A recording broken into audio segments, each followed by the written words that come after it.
Hello viewers, আসসালামু আলাইকুম সবাইকে। Welcome to my channel job solution with Maria. Viewers, বিভিন্ন অধিদপ্তর ও মন্ত্রণালয়ের নিয়োগ পরীক্ষার কমন উপযোগী বাংলা প্রশ্নোত্তর পর্বের আজকে আমাদের পর্ব নাম্বার 4। তো ভিডিওটি শুরু করা যাক। বিসমিল্লাহির রহমানির রহিম। কাজী নজরুল ইসলামের প্রথম প্রকাশিত গ্রন্থ কোনটি? কবি কাজী নজরুল ইসলামের প্রথম প্রকাশিত গ্রন্থ হচ্ছে ব্যথার দান। কাজী নজরুল ইসলামের প্রথম প্রকাশিত গ্রন্থ ব্যথার দান। কাজী নজরুল ইসলামের প্রথম প্রকাশিত গ্রন্থ ব্যথার দান। সংসপ্তক কার রচনা?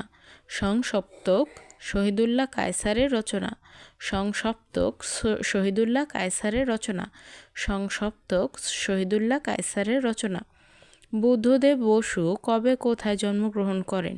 বুদ্ধদেব বসু 1908 সালে 30শে নভেম্বর কুমিল্লা জেলায় জন্মগ্রহণ করেন।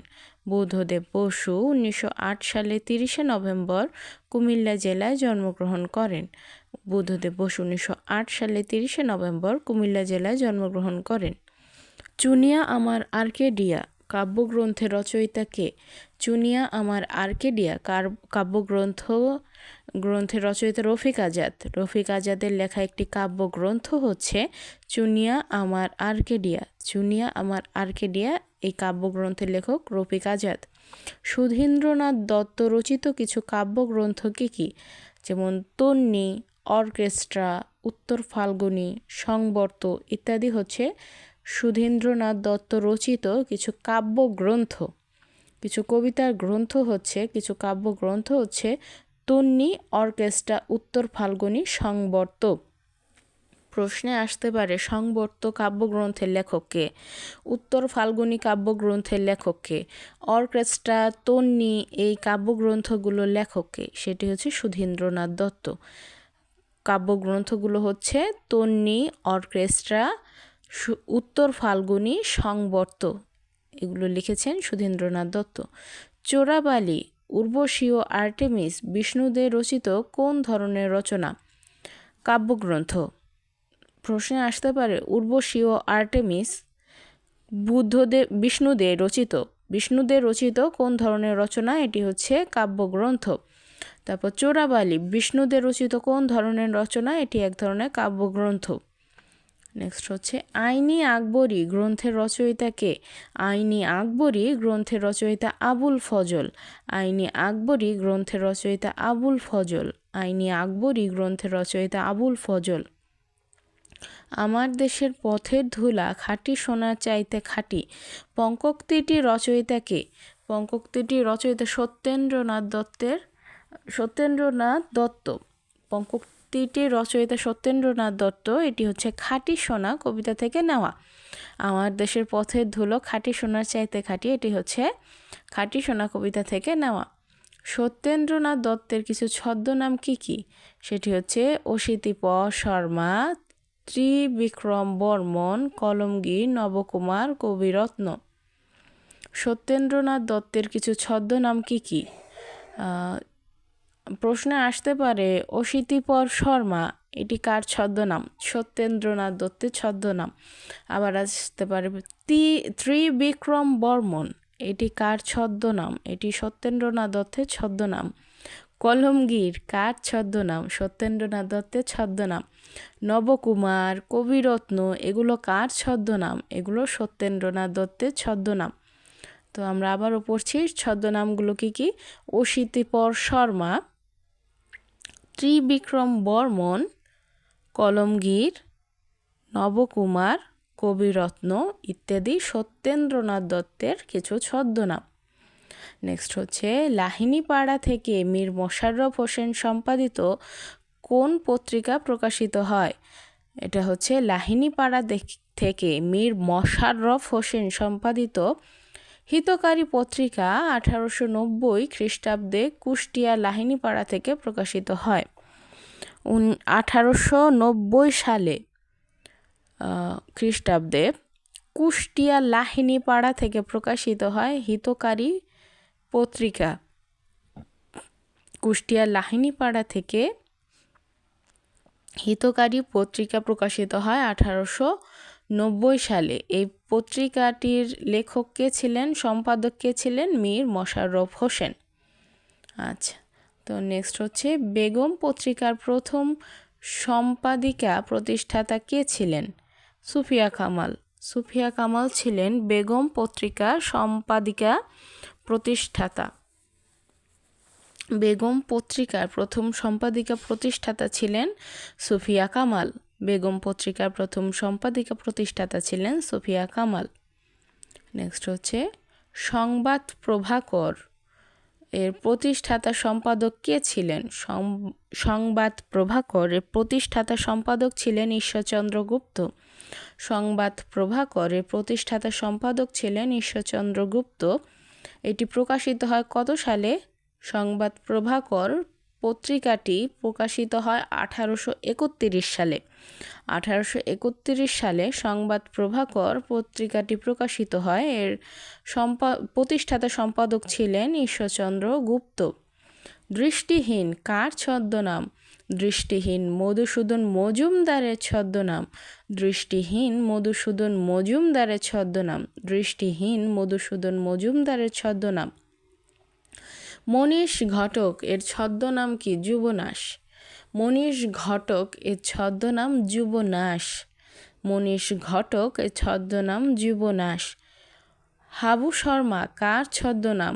তারাশঙ্কর বন্দ্যোপাধ্যায়ের ছদ্মনাম হচ্ছে হাবু শর্মা। তারাশঙ্কর বন্দ্যোপাধ্যায়ের ছদ্মনাম হচ্ছে হাবু শর্মা।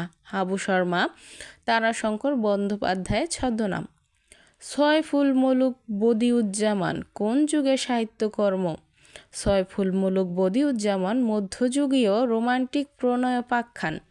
সয়ফুল মুলুক বদিউজ্জামান মধ্যযুগীয় রোমান্টিক প্রণয়োপাখ্যান। সয়ফুল মুলুক বদিউজ্জামান মধ্যযুগীয় রোমান্টিক প্রণয়োপাখ্যান। নেক্সট হচ্ছে লুইপা চর্যাপদের কয়টি পদ রচনা করেন? লুইপা চর্যাপদের 2টি পদ রচনা করেন। লুইপা চর্যাপদে 2টি পদ রচনা করেন। 1 নম্বর পদ ও 29 নং পদ। আদিকবিকে চর্যাপদের আদিকবি হচ্ছে লুইপা এবং উনি 2টি পদ রচনা করেন, 1 নং পদ এবং 29 নং পদ। নেক্সট হচ্ছে দৌলত উজির বাহরাম খান সাহিত্য সৃষ্টিতে কার পৃষ্ঠপোষকতা লাভ করেন? দৌলত উজির বাহরাম খান সাহিত্য সৃষ্টিতে জমিদার নিজাম শাহের পৃষ্ঠপোষকতা লাভ করেন।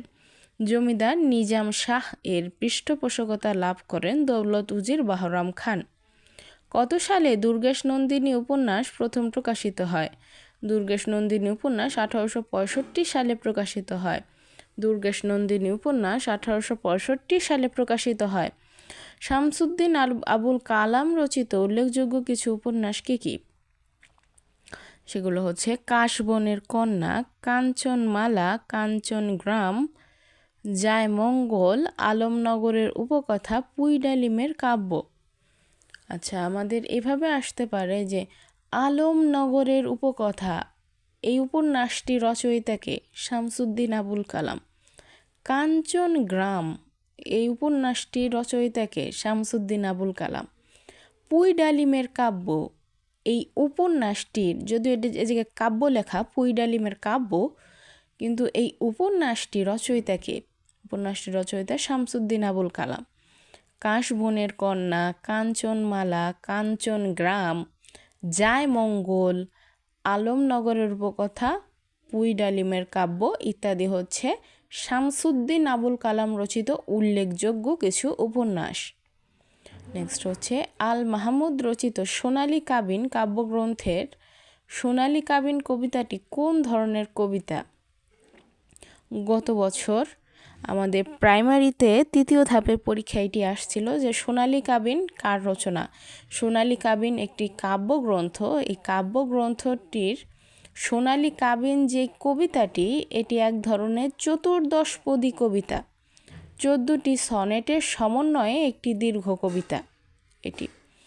তো গ্রন্থটি 1973 সালে প্রকাশিত হয়। আল মাহমুদ রচিত যে সোনালী কাবিন কাব্যগ্রন্থটি, এর সোনালী কাবিন কবিতাটি এক ধরনের চতুর্দশপদী কবিতা।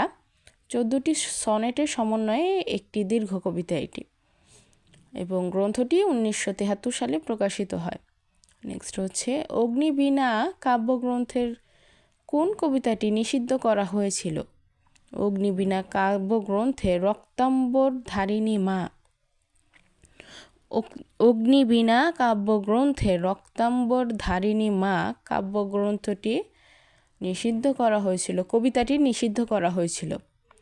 তো অগ্নিবীণা কাব্যগ্রন্থের রক্তাম্বর ধারিণী মা কবিতাটি নিষিদ্ধ করা হয়েছিল।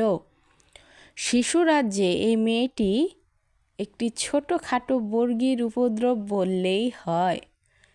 উক্তিতে উল্লেখিত মেয়েটি কে? মেয়েটি হচ্ছে রবীন্দ্রনাথ ঠাকুরের সমাপ্তি ছোট গল্পের নায়িকা মৃন্ময়ী।